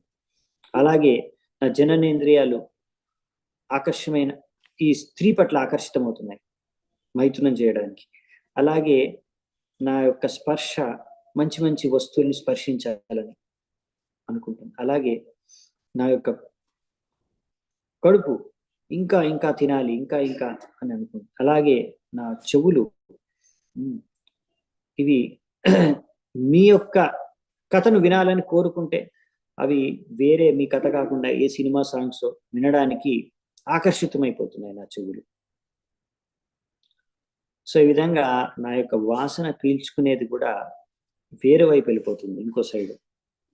ఇలా నా కళ్ళు కూడా ఇంద్రియ తృప్తి వస్తువుల్ని దర్శించుకోవడానికి ఆకర్షితమైపోతున్నాయి. ఈ విధంగా నేను చాలా, నా పరిస్థితి ఎంత దారుణంగా ఉందంటే ఇది నా పరిస్థితి. నేనే సిగ్గుతో తల ఉంచుకుంటున్నాను నా పరిస్థితి చూసుకొని. ఇప్పుడు ఇది ప్రహ్లాదుడు కాదు, అర్థం చేసుకోవాలి, ఇది మన పరిస్థితి. ప్రహ్లాదు ఒక బద్ధ జీవాత్ముడి యొక్క పరిస్థితిని వ్యక్తం చేస్తున్నాను సిచ్యువేషన్. అవును. సో మనము చేయవలసింది శ్రవణం, కీర్తనం, విష్ణు. ప్రహ్లాదుడు చెప్పాడు మనకి. మనకు తర్వాత చూస్తాం మనము, ప్రహ్లాద్ మహారాజ్ చెప్తాడు ఇప్పుడు అప్పుడు మనకు అర్థమవుతుంది. ఇప్పుడు ప్రహ్లాద్ మహారాజ్ ఏంటంటే ఆయన మనల్ని రిప్రజెంట్ చేస్తున్నాడు అక్కడ, అంతే. సో ఈ విధంగా బద్ధవస్థలో మన యొక్క ఇంద్రియాలు ఇలాగే ఉంటుంది పరిస్థితి. అందుకనే మన కృష్ణ భావనామృతంలో 4 నియమాలు ఉన్నాయి పాటించడానికి. ముందు నుంచే మనకు చెప్తామన్నమాట. ఇలా ఇంద్రియాల్ని నియంత్రించుకోవడానికి ఫస్ట్ జిహ్వ, టంగ్, నాలుక నుంచి స్టార్ట్ చేయాలన్నమాట. అది ఎలా కంట్రోల్ చేస్తామంటే ఇలా, ఇంకా మాంసాహారం తినకుండా, అందుకనే మద్యపానం సేవించకుండా, మనం చేయవలసింది ఏంటంటే టీ కాఫీలు కూడా తాగకూడదు. అందుకే మనం ఏం చేయాలంట, ప్రసాదం తీసుకోవాలి, భగవంతుడి నామాన్ని జపించాలి. అలాగే 4 నియమాలు మనం పాటించాలి. అవైద్య స్త్రీ సంఘం చేయకూడదు. ఈ విధంగా మనం అన్ని నియమాలు పాటించేది ఎందుకు, ముందు నుంచే నామం జపం చేయడంతో పాటు, తద్వారా మనం ఉన్నతి సాధించవచ్చు భక్తి మార్గంలో. ఈ విధంగానే మనం ఇంద్రియాలని నియంత్రించవచ్చు. ఈ విధంగా శ్రవణం, కీర్తనం చేస్తూనే, తద్వారా ఈ నియమాలని 4 నియమాలు పాటిస్తూనే ఉండాలి. లేకపోతే ఎలాగైతే ఒక వ్యక్తికి చాలా మంది భార్యలు ఉంటే ఒక్కొక్కరు ఎలా లాగుతుంటారో ఒక్కొక్క వైపు, తప్పుడు ఆయనకి ఎలాంటి పరిస్థితి ఉందో మన పరిస్థితి కూడా అలాగే ఉంటుంది. ఒక్కొక్క ఇంద్రియం మనను ఒక్కో వైపు లాగుతుంది, ఇలా భోగించాలి, అలా భోగించాలి అని. అప్పుడు మనకి ఇంకా భగవంతుడి వైపు మన ధ్యానం అనేది వెళ్ళదన్నమాట. 41వ శ్లోకం. ఏవం స్వకర్మ పతితం భవ వైతరణ్యాన్ అన్యోన్యజన్మ మరణాశన భీతం పశ్యన్ జనం స్వపర విగ్రహ వైర్యమైత్రం హంతేతి పారచరపి మూఢ మధ్య. సో నెక్స్ట్ ఇక్కడ ఏం చెప్తున్నారంటే, భగవంతుడా, మీరైతే ఎప్పుడు ఆ చిన్మయలో, ఆధ్యాత్మిక లోకంలో ఈ వైతరణి నది యొక్క అవతలి వైపు ఉంటారు. కానీ మేము చేసుకున్న పాపకర్మాల కారణంగా మేము ఈ వైతరణి నదికి ఇటువైపు కష్టాలు అనుభవిస్తున్నాము. అవునా? అందుకే ఈ నదిలో పడి మేము మళ్ళీ రకరకాల జన్మలెత్తి మృతి చెంది రకరకాల విషయాలను సేవించి ఈ విధంగా నా ఒక్కడి వైపే కాదు, ఇలా ఎంతో మంది మేమందరం ఇక్కడ భౌతిక ప్రపంచంలో వ్యవసాయంలో ఎన్నో కష్టాలు అనుభవిస్తున్నాము. మీ యొక్క అనంతమైన కృప ద్వారా మమ్మల్ని మీరు కృప చూపించి ఉద్ధరించండి అని వేడుకుంటున్నాడు అన్నమాట ఇక్కడ. సో ఇక్కడ ప్రహ్లాద్ మహారాజు వైష్ణవుడు. సో ఆయన ఎప్పుడు నేను కష్టంలో ఉన్నాను, నన్ను కొంచెం కష్టం నుంచి గట్టెక్కించండి అని ఆరాధించుకోవడం అనమాట. ఆయన ఎప్పుడు ఆయన కోసమే కాకుండా ఇలా నాలాగే ఎంతో మంది కష్టపడుతున్నారు, వాళ్ళందరినీ ఉద్ధరించండి అని కోరుకుంటున్నారు. ప్రహ్లాద్ మహారాజ్ యొక్క చేతన మీరు చూస్తారు, ఆయనకి ఎంత కరుణ, ఒక వైష్ణవుడికి ఎంత కరుణ ఉంటుందో ఆ విషయాన్ని ఇప్పుడు వచ్చే శ్లోకాల్లో ఇంకా చూస్తారు మీరు. సో ముఖ్యంగా వైష్ణవుల్లో 2 రకాలు ఉంటారు, భజనానంది, గోష్ఠానంది.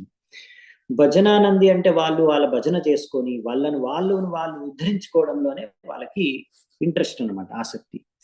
వేరే వాళ్ళని ఉద్ధరించాలి, లేకపోతే వేరే వాళ్ళని కూడా ఈ దుఃఖ కష్టాల నుంచి ముక్తిగా చేయడానికి ప్రయత్నం మనం చేయాలి అనే అంత ఇంట్రెస్ట్ వాళ్ళకి లేదు. వాళ్ళు నేను ముక్తి పొందితే చాలు నాకు. సో వాళ్ళు బాగా భజన చేసుకొని పొందుతారు, వెళ్ళిపోతారు.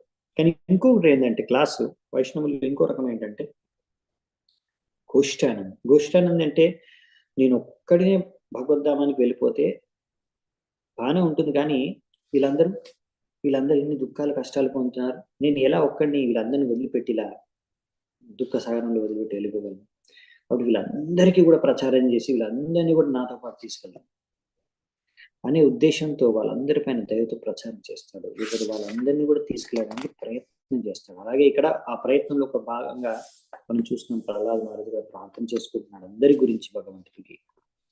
సో అందరూ ఎలా ఆధ్యాత్మిక జీవితంలో ముందుకు వెళ్ళాలి అనేది చింతిస్తాడు అనమాట గోష్ఠానంది. అదే ఆయన మెయిన్. ఎందుకంటే ఇక్కడ అందరూ కూడా ఈ 84 లక్షల విభిన్న రకాల యోనుల్లో విభిన్న సమయాల్లో జన్మం తీసుకుంటున్నారు, మృతి చెందుతున్నారు. అవును, అసలు భగవంతుడు కూడా దానికోసమే వస్తాడు, అందరిని ఉద్ధరించడానికి. సో అందుకని వైష్ణవుడు భగవంతుడి యొక్క హృదయాన్ని తెలుసు కాబట్టి భగవంతుడు చెప్పి వెళ్ళిపోయాడు భగవద్గీతలో, నాకు శరణాగతులు అవ్వండి అని, సర్వధర్మాన్ని పరిత్యజించాను, నేను మీ పాపాలను తొలగించేస్తాను, మీకు ముక్తిని ప్రసాదిస్తాను. కానీ ఎవరు శరణాగతం అవుతున్నారు భగవంతుడు? ఎవ్వరు అవ్వట్లేదు. అందుకనే వైష్ణవుడు చాలా దయామయుడు అన్నమాట భగవంతుడి కన్నా. భగవంతుడు ఏంటంటే చెప్పేస్తాడు భగవద్గీతలో, ఎవరికైనా ఇంట్రెస్ట్ లేకుండా వదిలేయండి, డిస్టర్బ్ చేయకండి. వాళ్ళు బాగా భౌతికంగానే జీవించాలి, భోగించాలి అనుకుంటున్నారు కదా, ఆ భౌతిక కార్యాల్లోనే వాళ్ళు లిప్తమైపోతున్నారు, సరే వదిలేయండి, వాళ్ళు డిస్టర్బ్ చేయకండి అంటారు. కానీ భగవంతుడి హృదయంలో మాత్రం కోరిక అయితే ఉంది కదా, అందరూ తిరిగి రావాలి ఆయన ధామానికి. ఎందుకు ఇక్కడ కష్టపడతారు? అదేదో ఆయన అనేసాడు అలా భగవంతుడు, విరక్తి పుట్టి విసుకెత్తి ఇటు రావట్లేదు, ఇంట్రెస్ట్, ఏం చేస్తామని. కానీ యాక్చువల్లీ భగవంతుడికి అయితే ఇష్టం కదా రావాలి, అది భక్తుడికి తెలుసు. అందుకనే ఎప్పుడైతే ఎవరు తిరిగి రాలేదు, అలా అనేసాడు భగవంతుడు, ఎవరు తిరిగి రాలేదు. అప్పుడు అందుకే భగవంతుడు మళ్ళీ చైతన్య మహాప్రభు రూపంలో వచ్చి ప్రచారం చేశాడు. ఒక భక్తుడి యొక్క హృదయాన్ని తీసుకొని మహాప్రభు రూపంలో భగవంతుడు వచ్చాడు. అంటే భక్తుడు భగవంతుడి కన్నా కూడా కృపామయుడని భగవద్గీతలో ఈ శ్లోకం యొక్క తాత్పర్యం ప్రభుపాదుల వారు రాస్తారు. అలా భగవంతుడు వదిలేసిన భక్తులు వదిలేరన్నమాట. ఎంత పతితుడైనా సరే, అసలు ఏమాత్రం భగవంతుడి పట్ల ఆసక్తి లేకున్నా సరే, అతనికి కూడా వెళ్ళి ప్రచారం చేసి భగవంతుడి భక్తుడిగా తయారు చేసి భగవద్ధామానికి పంపించేస్తారు. అది భక్తుల యొక్క దయ. అందుకని చైతన్య మహాప్రభు చెప్పాడు, ఏం చెప్పారు? జారదే కే తారక హే కృష్ణ ఉపదేశ్, అమర ఆజ్ఞా హోయ్ గురు హోయ్ తారో ఈ దేశ్.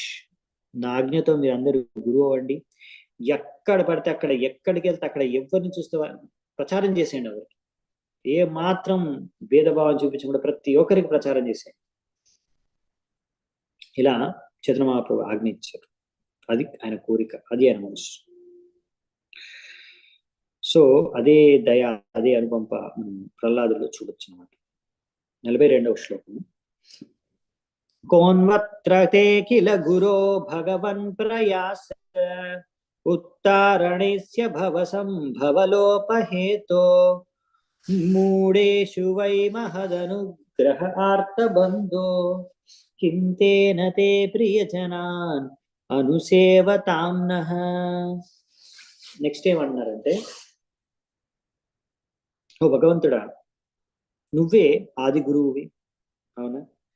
కాబట్టి నీకు ఏమాత్రం ఇది కఠినమైన విషయం కాదు. నువ్వే కదా మొత్తం సృష్టిని పాలించేవాడివి. కాబట్టి వీళ్ళందరూ ఎవరైతే పతితులు ఒకవేళ నీ యొక్క భక్తిలో యుక్తమైతే వాళ్ళందరినీ ఉద్ధరించగలవు. ఎందుకంటే నువ్వు అందరి యొక్క సుహృతుడివి, మిత్రుడివి. ఎవరైతే దుఃఖాలతో మునిగిపోయి ఉన్నారు ఈ యొక్క మనుషులందరికీ.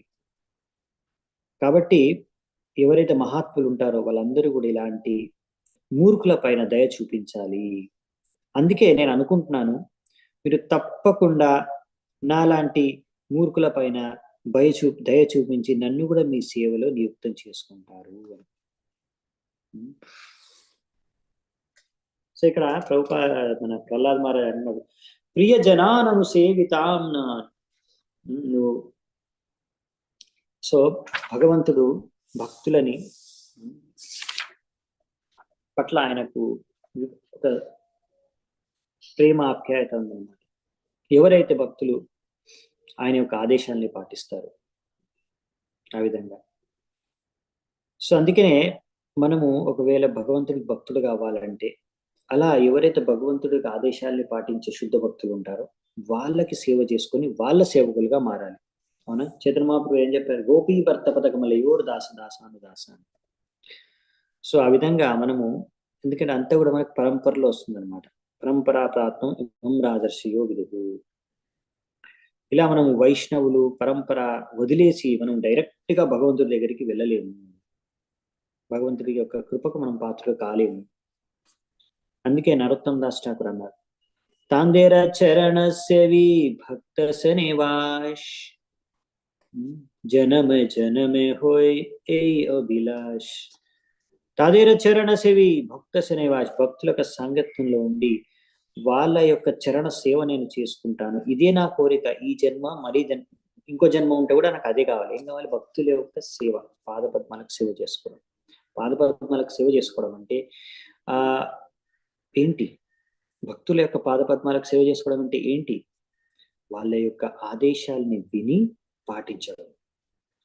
చాలాసార్లు మనకు అర్థం కాక వాళ్ళ దగ్గరికి వెళ్ళి అలా చాలా డ్రామా చేస్తుంటారు చాలా మంది భక్తులు. అలా డ్రామా చేయకుండా యాక్చువల్లీ వాళ్ళకు ఆదేశాలు ఏంటి, వాళ్ళ దగ్గర నుంచి వాళ్ళకి ఏం కావాలో మనం అడిగి, లేకపోతే వాళ్ళు చెబితే విని అర్థం చేసుకొని అది పాటించడం అనమాట. వాళ్ళు ఆదేశించారు ఇది చెయ్యండి, అది చేయడమే వాళ్ళ పాదసేవ.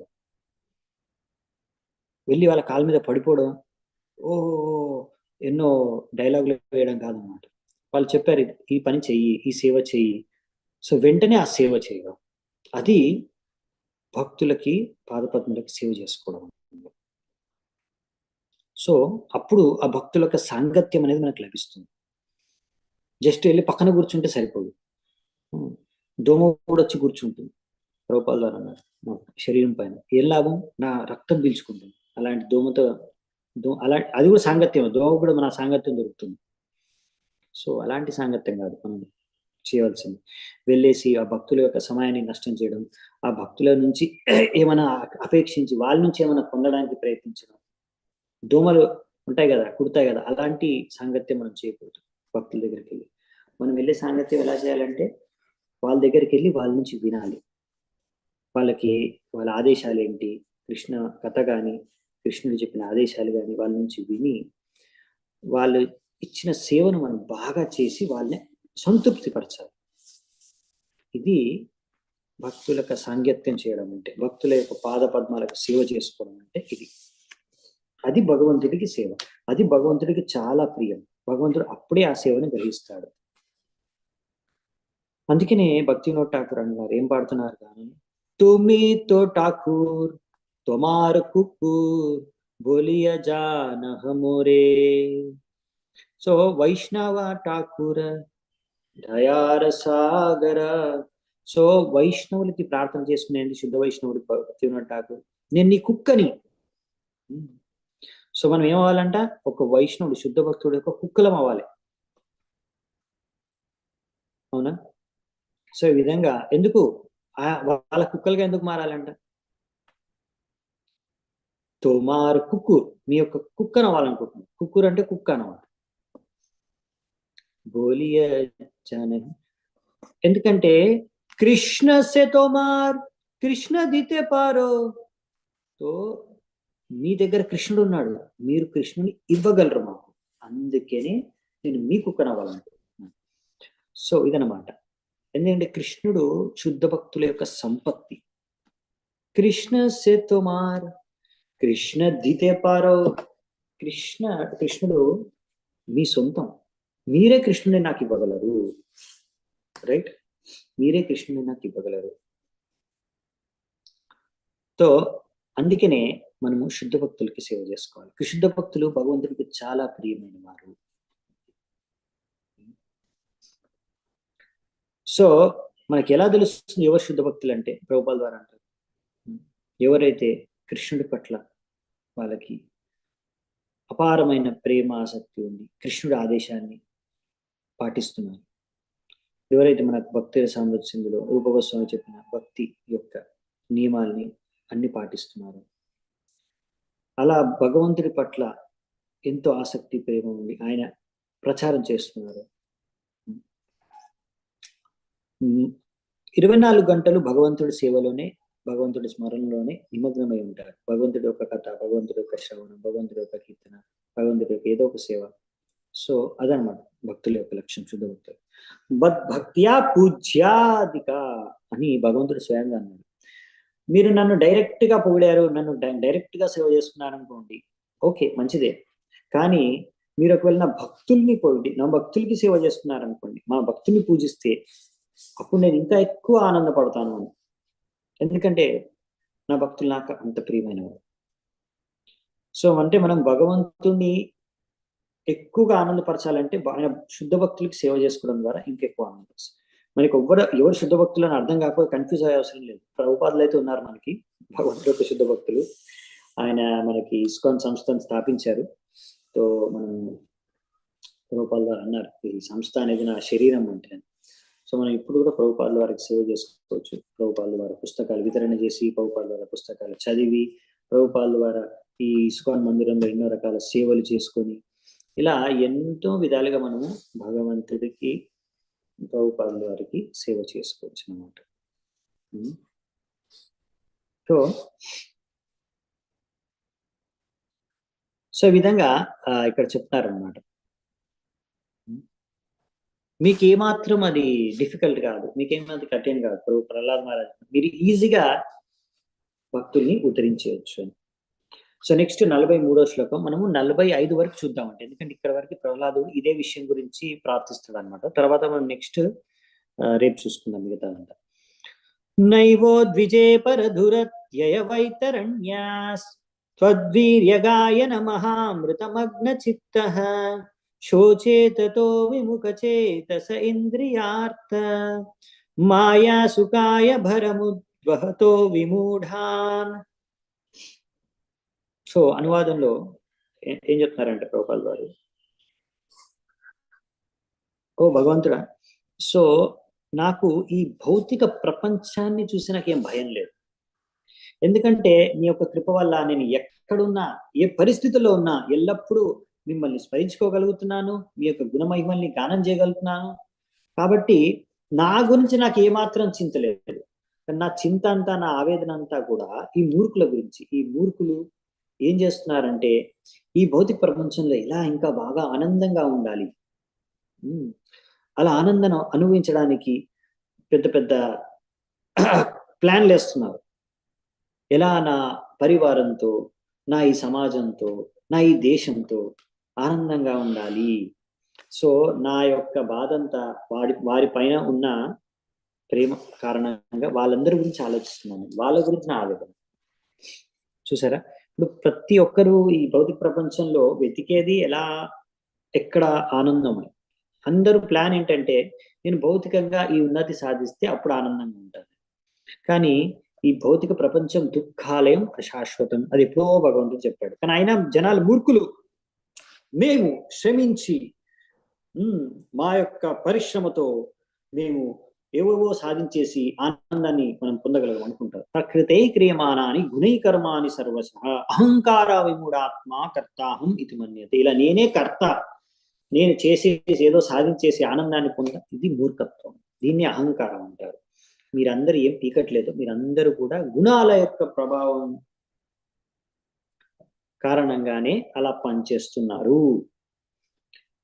సో దీని ద్వారా మీకు అసలు శాశ్వతమైన సుఖం అనేది దక్కదు. మీకు దొరికే ఆనందం ఏంటి? చఫల సుఖ, చాలా చిన్న కొద్ది సమయం ఉండే, తాత్కాలికమైన సుఖం.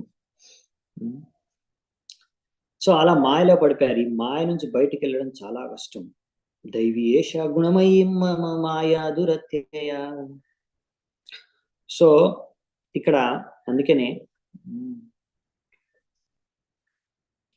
ఇక్కడ మనకి చెప్పేది ఏంటంటే, ఇలాంటి మూర్ఖుల కోసం ప్రహ్లాద మహారాజు ప్రార్థిస్తున్నాడు. ఇది ఒక వైష్ణవుడు, శుద్ధ వైష్ణవుడు యొక్క చేతన. ఆయన గురించి ఆయనకి చింత లేదు. వీళ్ళందరికీ ఏమైపోతుంది, వీళ్ళందరూ మూర్ఖులు, ఇదే ప్లాన్లో ఉన్నారు.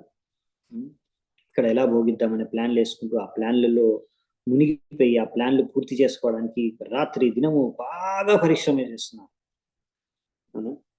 సో అందుకనే ఈ మూర్ఖులకి ఎలా నచ్చ చెప్పాలి, ఈ మూర్ఖులకి ఎలా భక్తి మార్గంలో తీసుకోవాలి, ఈ మూర్ఖుల్ని ఎలా ఉద్ధరించాలనేసి ప్రహ్లాదుడి యొక్క బాధ అన్నమాట.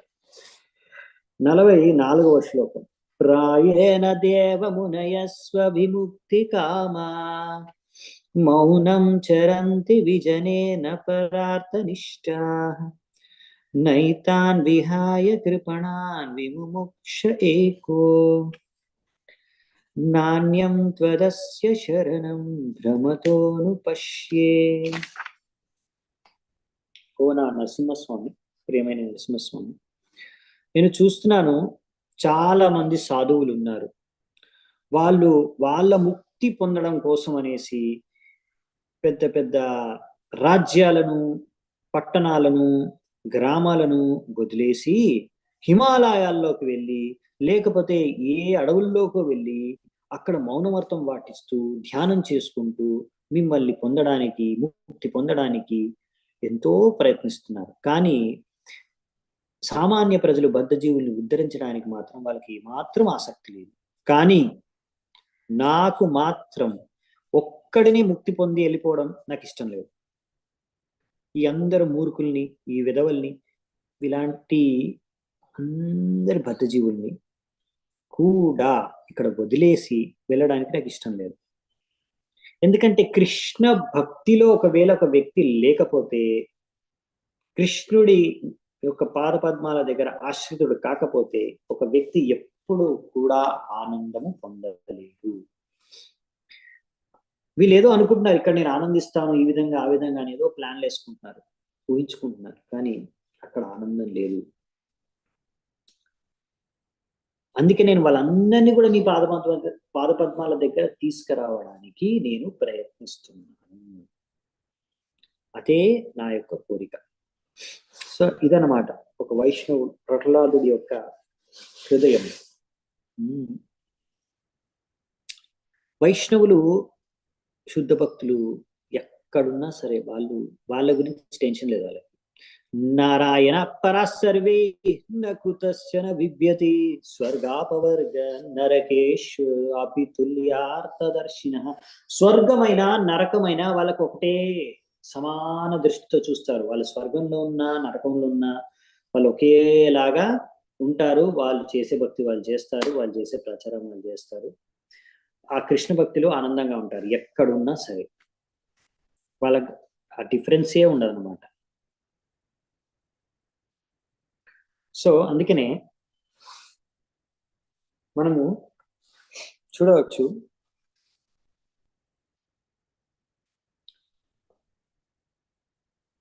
ఇక్కడ అది రాశారనమాట తాత్పర్యంలో. రకరకాల వ్యక్తులు ఉన్నారు, కర్ములు, జ్ఞానులు, యోగులు, వివిధ రకాలుగా ఆనందాన్ని పొందడానికి ప్రయత్నిస్తున్నారు. అవునా, రైట్? చాలా మంది హిమాలయాలకు వెళ్ళి వాళ్ళు ముక్తి పొందడానికి ఎన్నో రకాల ప్రయత్నాలు చేస్తున్నారు. అన్నీ కూడా ప్రహ్లాద్ మహారాజ్కి దేనికి ఇంట్రెస్ట్ లేదన్నమాట. ప్రహ్లాద్ మహారాజ్ వైష్ణవుడు, ఆయన మెయిన్ ఇంట్రెస్ట్ వచ్చేసి అందరి గురించి. సో అదే ఇప్పుడు విషయం ఏంటంటే, భక్తి మార్గంలో మాత్రమే ఆనందం ఉంది. అసలైన ఆనందం ఇంకెక్కడ లేదు. ఒకవేళ మీరు ఆనందంగా ఉండలేకపోతే, ఆనందం పొందలేకపోతున్నారంటే అది మీ యొక్క అనర్థాల కారణంగానే, లేకపోతే మీరు శుద్ధ భక్తిలో ఏదో లోపం ఉంది చేసే ప్రాసెస్లో, అంతే. ఎందుకంటే ఈ జీవితంలో అన్నిటికన్నా ముఖ్యమైనది భక్తి. అది ఉందంటే మీకు ఆనందం ఉన్నట్టే. భక్తి చేసుకోవడానికి మళ్ళీ మనకి ఏమీ అవసరం లేదు భౌతికంగా. సో కాబట్టి ఈ భక్తి అనేది మనం చేసుకోవచ్చు. కానీ అయినా మనకి ఎన్నో ప్రభుజీ కానీ భక్తి చేసుకోవాలనుకున్నా కానీ ఎన్నో కష్టాలు ఉన్నాయి, ఎన్నో సమస్యలు వస్తున్నాయి. అవన్నీ వస్తున్నాయి కరెక్టే. సమస్యలు వస్తున్నాయి. అవి ఎందుకు వస్తున్నాయి అంటే నాకు వస్తాయి, అందరికి వస్తాయి. కానీ ఆ సమస్యలు ఎందుకు వస్తున్నాయి అంటే మనం భౌతికంగా ఇంకా ఆసక్తి ఉంది. కొన్ని విషయాల పట్ల కానీ, కొన్ని వస్తువుల పట్ల కానీ, కొన్ని అభిప్రాయాల పట్ల కానీ, నేను ఇలానే భక్తి చేసుకోవాలని మీరు ఫిక్స్ అయి కూర్చున్నారు. అది మీ ప్రాబ్లం. ఇది ఉంటేనే నేను బాగా భక్తి చేసుకోగలను అని మెంటల్లీ మైండ్లో ఫిక్స్ అయి కూర్చున్నారు. అది మీ సమస్య. అవును. సో అందుకనే అలా మనము భౌతికంగా కొన్ని కండిషన్స్ పెట్టుకొని భక్తి చేసుకుంటే అప్పుడు సమస్యలు వస్తాయి. సో ఏ కండిషన్స్ అన్కండిషనల్గా భక్తి చేసుకోవాలన్నమాట. No conditions apply. అప్పుడు సమస్య ఉండదు. అప్పుడు భౌతికంగా ఏం జరిగినా మనకి ఏం సమస్య ఉండదు. ఎందుకు సంబంధమే లేదు. భౌతికం విషయాలు వస్తువులకి మన భక్తికి సంబంధం లేదు. అవి ఉంటాయి, వస్తాయి, పోతాయి.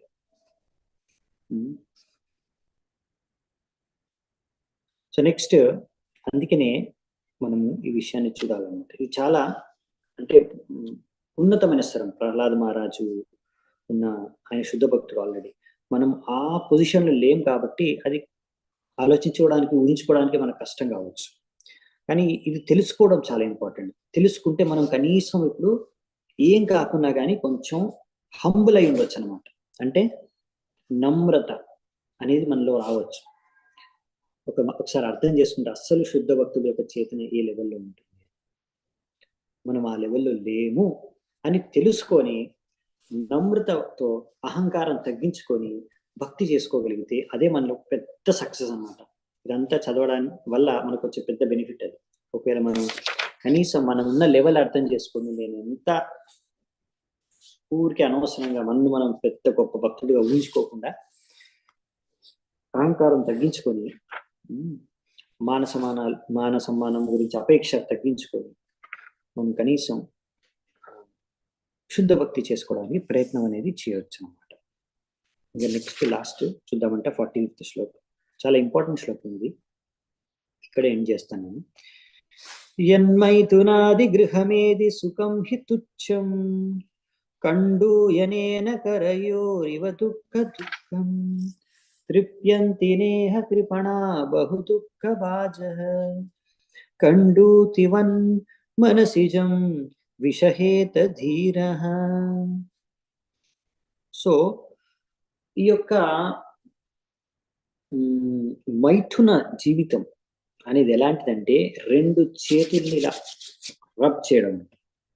అంటే బేసికల్లీ ఇక్కడ మీకు దురద పెడుతుంది అనుకోండి, దాన్ని ఎలా అలా దురద పెట్టినప్పుడు దాన్ని ఇలా గోకినప్పుడు కొంచెం రిలీఫ్గా ఉంటుంది. అవునా? అలాంటి సుఖమే ఈ యొక్క గృహమేధులకు దక్కే మైథున సుఖం. కానీ దీని ఇలా గోకడం ఎక్కువ గోకారనుకోండి, అక్కడ ఇంకా ప్రాబ్లం పెరిగిపోతుంది. సో అందుకనే అదే మీకు దుఃఖానికి కారణం అవుతుంది.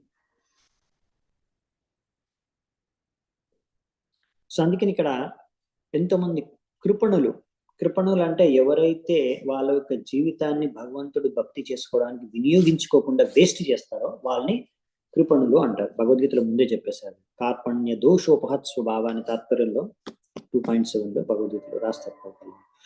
సో ఇప్పుడు ఈ కృపణులు వాళ్ళు ఎంతో ప్రయత్నిస్తారు భోగించి ఇంద్రియాలని నేను ఆనందం పొందుతానని. కానీ ఫైనల్గా అది బోర్ కొట్టేస్తుంది వాళ్ళకి. వాళ్ళు సాటిస్ఫై అవ్వలేరు. ఎవరైతే ధీరులో వాళ్ళు ఏం చేస్తారంటే మరి ఇలా దురద పెడితే ఏం చేస్తారంటే దాన్ని సహించాలి.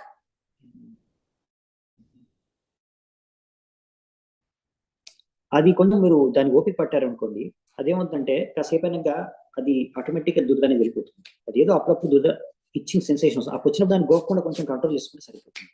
కాసేపైనా అదే తగ్గిపోతుంది. సో ఈ విధంగా are not subjected to suffering of fools and rascals.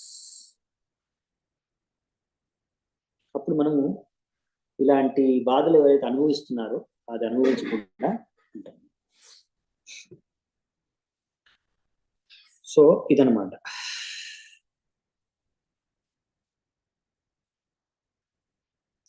So ఇక్కడ ఎందుకంటారంటే ఇలా చాలా మంది ఈ ప్రపంచంలో బాగా మైథునం చేసుకొని భోగించి ఇంద్రియాలని సుఖంగా ఉండడానికి రకరకాల ప్లాన్లు చేసుకుంటున్నారు, రకరకాల ప్రయత్నాలు చేస్తున్నారు, రకరకాల అరేంజ్మెంట్స్ చేస్తున్నారు. ఇంకా మొత్తం వాళ్ళ శక్తి, ఎనర్జీ, సమయం అంతా అక్కడే పెట్టేస్తుంది.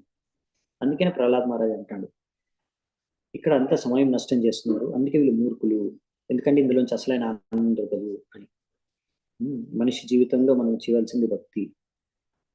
కానీ ఎందుకు ఇలా జరుగుతుంది, ఎందుకు అందరు ఇలా చేస్తున్నారు, దానికి ముఖ్య కారణం ఏంటి, ఎందుకు ఇలా అందరూ ఇంద్రియ తృప్తిలో మునిగిపోయి దానికి దాసులు అయిపోతున్నారంటే దానికి ముఖ్యమైన సమస్య ఏంటంటే lack of education and culture.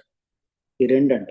ఒకటి, దానికి సంబంధించిన జ్ఞానము, విద్యాభ్యాసం లేదు, శిక్షణ లేదు, దానికి సంబంధించిన శిక్షణ లేదు. ఇంకొకటి, ఆ శిక్షణను మనం పాటించడానికి సరైన సంస్కృతి, సభ్యత, సంస్కృతి, సమాజం కూడా లేదు. సో రెండు అవసరం. మనం ఏదైనా నేర్చుకుంటాము ఇది చేయాలి అని, సో అది పాటించడానికి, అది జీవితంలో మనం చేయడానికి సరైన మనకు సదుపాయం కానీ, సంస్కృతి, సమాజం ఇది ఉండాలి, అట్మాస్ఫియర్, అటువంటి వాతావరణం అనేది ఉండాలి. సో ఇవి రెండు లేవు ఇక్కడ.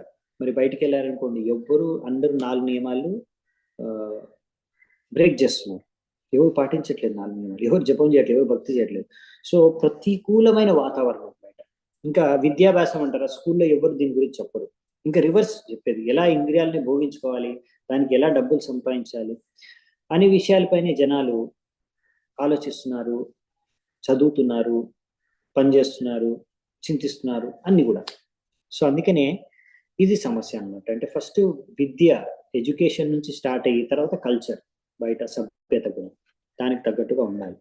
అది లేని కారణంగా ఇది చాలా, ఎందుకంటే ఆల్రెడీ మనం ఇక్కడ బద్ధ జీవులము, ఆల్రెడీ మనం ఇక్కడికి వచ్చాము, ఇలాంటి కోరికలు ఉన్నాయి కాబట్టి, భౌతిక కోరికలు ఉన్నాయి కాబట్టి భౌతిక ప్రపంచానికి వచ్చాము. తర్వాత మళ్ళీ మనకు చిన్నప్పటి నుంచి స్కూల్లో నుంచి ఎవరు చెప్పట్లేదు, చిన్నప్పటి నుంచి ఇది కరెక్ట్ కాదు అని, అవునా, ఎవరు చెప్పట్లేదు. దాని తర్వాత ఒకవేళ మనం విన్నా, తెలిసినా అది ఫాలో అవడానికి సరైన వాతావరణము, సాంగత్యము లేదు. బయట అలాంటి సాంగత్యం మీకు దొరకదు. అందుకని ఇది పెద్ద సమస్య అన్నమాట. అందుకే ఇలా ఇప్పుడు సమాజంలో ఈ సమస్య ఎక్కువైపోయింది, అవును. అందుకే ఈ మాయలో పడ్డాక, ఈ మాయ నుంచి బయటపడడం అనేది చాలా కష్టతరం అయిపోయింది. కానీ ఒకటే మార్గం, కృష్ణుడికి శరణాగతం అవ్వాలి, అవును. మామేవయే ప్రపద్యంతే మాయాం ఏతం తరంతితే. ఓకే, ఒక్కసారి కృష్ణ భక్తిలో మనకు రుచి అనేది దొరికితే అప్పుడు ఇవన్నిటిని మనం ఈజీగా, ఇంద్రియ సుఖాలను ఈజీగా మనము వదిలేయచ్చు, వాటిపైన మనకు ఆసక్తి అనేది తొలగిపోతుంది. కానీ దానికి కృష్ణ భక్తిలో మనకి రుచి, ఆసక్తి అనేది కలగాలి. ఏదో ఒక కృష్ణ భక్తిలో, ఎన్నో భక్తి అంగాల్లో ఏదో ఒక అంగంలో, అప్పుడు మనము చాలా బాగా భక్తి చేసుకోగలం, ముందుకెళ్ళగలం. సో ఇక్కడ వరకు మనం ఈరోజు చర్చించుకుందామంట. ఇక్కడ నేను నిలిపివేస్తాను. నెక్స్ట్ శ్లోకం నుంచి మళ్ళీ మనం రేపు చూసుకుందామంట. ఆల్రెడీ చాలా టైం అయిపోయింది. చాలా చాలా ధన్యవాదాలు. హరే కృష్ణ. శ్రీల ప్రభుపాదికి జయ. శ్రీమద్ భాగవతం కీ జయ. సమవేత భక్త బృంద కీ జయ. తాయి గౌ సీతనాథ్ ప్రేమానంది. హరి హరి. హరే కృష్ణ. హరే కృష్ణ.